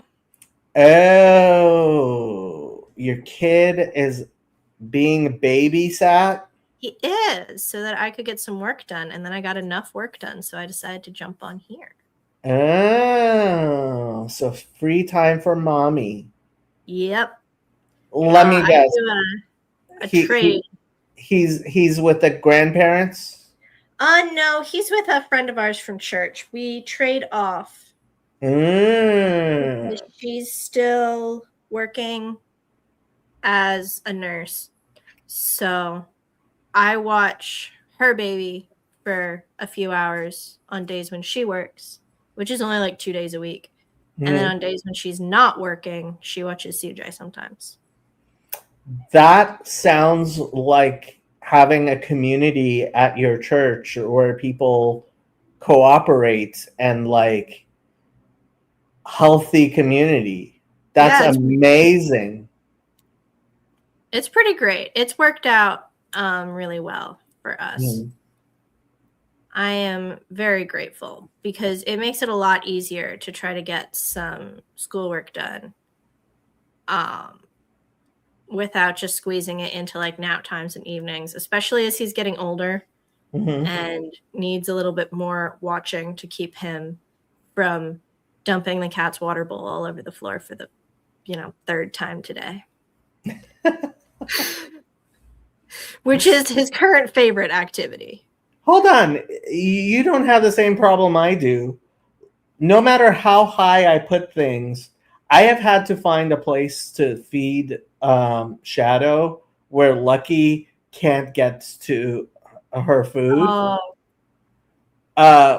But like as Lucky got larger and larger, he still hasn't learned how to jump onto like things too much. But yeah, but like I'm guessing CJ can't reach up too far high. I mean, that's where. no, but Tiger is 16 years old and arthritic. Oh, okay. No, I can't put her things up high because then she won't be able to get them. I see. Okay. So Shadow's water, I need to put more water in her water thing. It's right behind me. Yeah. Yeah, that's one of the downsides of having an older cat. 16. Wow. Almost, yeah. I think technically in May she'll be 16. And she's definitely slowing down. Dogs are so jealous of cats because cat food is all meat. This is so true. This is true. Like cat food is basically dog treats. Yeah, one of my friends has a cat and a dog, and she actually sometimes uses the cat food as dog treats because the dog loves it so much. You can totally do that. What's surprising to me is sometimes Shadow will just eat some of Lucky's food, which like I don't understand that well, but she does. Yeah.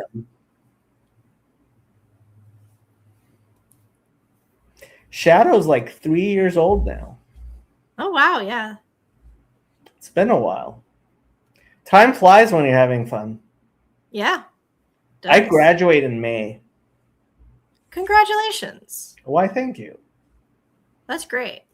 Which reminds me, Are you getting your Masters of Social Work? Masters of Social Work? MSW, that's what it's called. That is what it's called. So And will you be an LCSW then? not until I do my 3,000 hours. Oh, yes.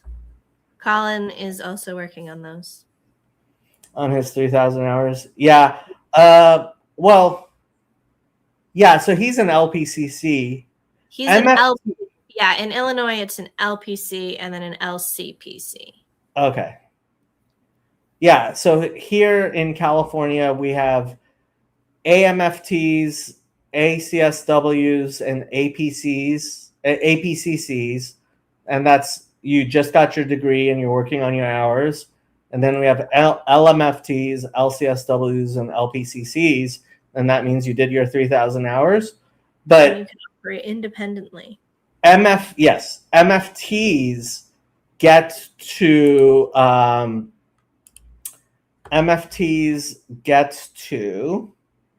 my brain will start working sometime soon. Count some of their hours from while they're graduate students towards their 3,000 hours, which is totally interesting. Yeah. Why only them? Any rhyme or reason to it, or that just happened? That just happened. It just happened. I'm actually guessing it probably will stop eventually. Yeah, I would imagine. Yeah. But unfortunately, like MFTs have a reputation for being more crazy than other people. That's unfortunate. Yeah. Brett is lost in sea level. What? What are your plans for after you graduate? Actually, I was just applying to work at Los Angeles County Department of Mental Health on their homeless outreach teams. They hire a lot of people. It's a great way of getting your 3,000 hours, and you get to do high acuity work. And yeah, it seems like good work to do for at least until I get my 3,000 hours. But we'll see. We'll see. Good luck. I'm sure it won't be easy. I mean, I'm actually pretty good at working with high acuity people. My biggest problem is dealing with my I have a harder time dealing with my supervisors than dealing with high acuity insane people. So what does high acuity mean? High acuity means they are in such a state that they're not even going to remember what you're talking to them about, basically. Like they are really, really, like you're just dealing with someone who is completely irrational, like either in a state of psychosis, mania, like somebody who is actively in a psychosis, mania, or such deep depression that they may be hallucinating, etc. Right.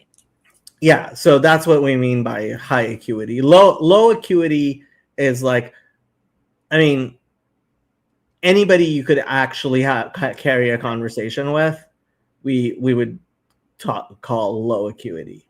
Like, yeah, this person may be psychotic, maybe like they may have all kinds of weird beliefs, but they're at least functional.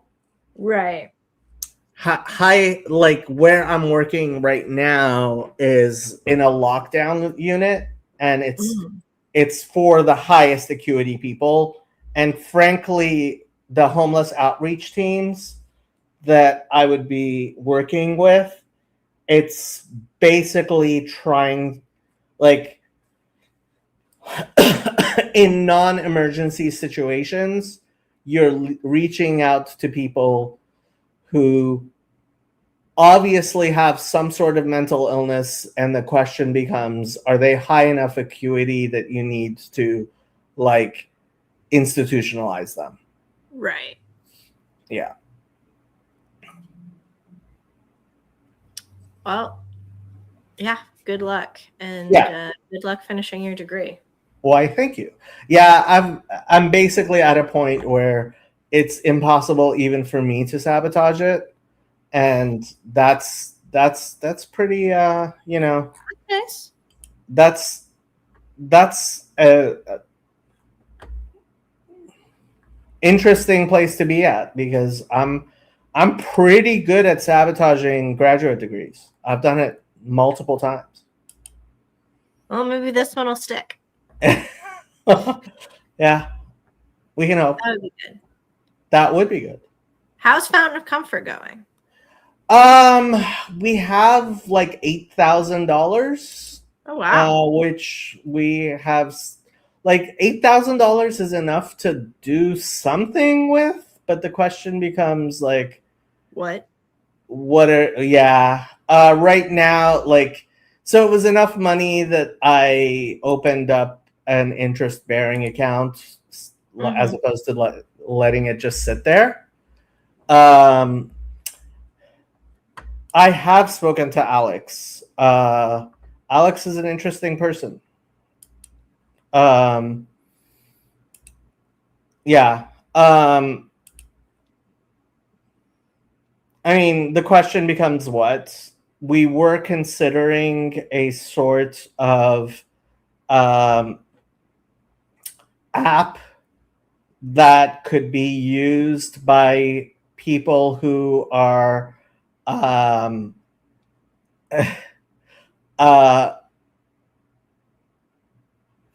who are taking care of people with high acuity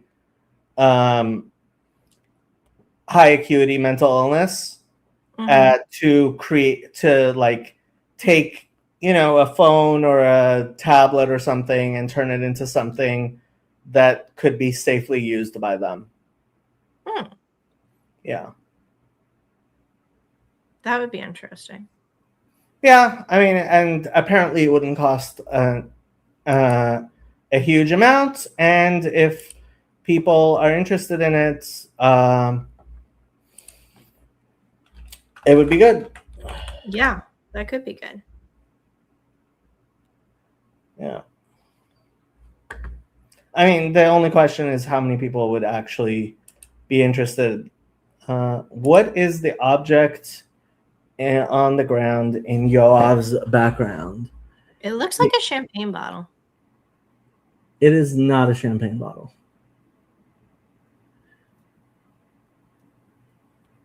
Yoav is eating. What time is it in Israel right now? Dinner time? Yeah. I don't know what it is. Just found it in my front yard after a air raid alarm. But, so the police took it. It is,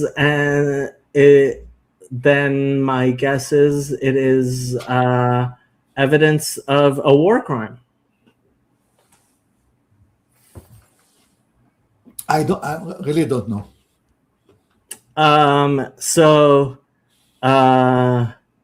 Firing, what are they called? MIRVs? It is a war crime to fire multi-headed war like munitions because they're too imprecise, and frankly, like their bits are too small to be of any to be of any military use. Yeah, but they're of no use at all. Cluster bombs, yeah. Cluster bombs. They're very good against undefended civilian population. But that's the only. Everybody in Israel is in the shelter. Everybody. Right. So they're not even like, yeah, they're completely useless. Yes, unless somebody decides not to go into the shelter. Yeah. So I mean, within 3 weeks, you have some people hurt. But if they sent the real Alpha-ton rockets instead, they would have achieved much a better result. But I really don't know what it is. I wasn't there. The police took it. My little engineering mind sort of a bit. It's a shame they didn't let me have a better look at it. But I really don't know what it is. Something that was found. Yeah. Very interesting. Yeah. Yeah, I just wanted. I mean, Chezi is not with. Do you know that for the past hour, your best lieutenant has left you, and they have 2 of them. So, I mean, David and Yosef and Chezi. Oh, Chezi went onto the other stream? Yes. Wow. You cannot trust him, really. I cannot trust. Like when David and Yosef decided to do the other stream, I was like, this is important. But then Chezi left this stream to go join that stream. Yeah. Et tu Chezi. Yes.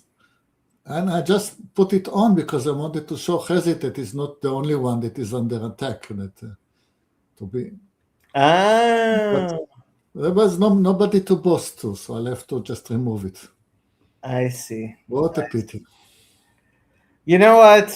So maybe I'll end this stream and let people go and listen to the more important stream.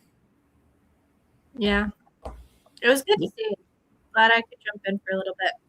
I gotta go pick up my kid now. It was really great seeing you again, Emma. Yeah. This morning stream has been great. Lots of new people and people I haven't seen in a while. So yeah. Nice. Give my best to Colin. Will do. Well, I still want to rope him into Fountain of Comfort one of these days. He wants to. It's just that building a school counselor position from the ground up is surprisingly time and energy consuming. That's not surprising. Yeah. So, but by the way, Brett, it's not that it's on a different channel. They're streaming on my channel. there's just 2 streams going on at this channel. Yes, there are 2 streams on my channel. My channel. Okay. I'll talk to you guys later. Right, I am going to let people go. I am going to end with our typical. Why am I? What happened? Okay. Why am I on the wrong thing? Okay. Please change.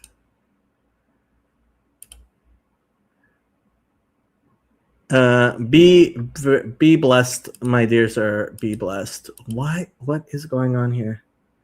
Okay, I'm just gonna end the stream. Bye, people.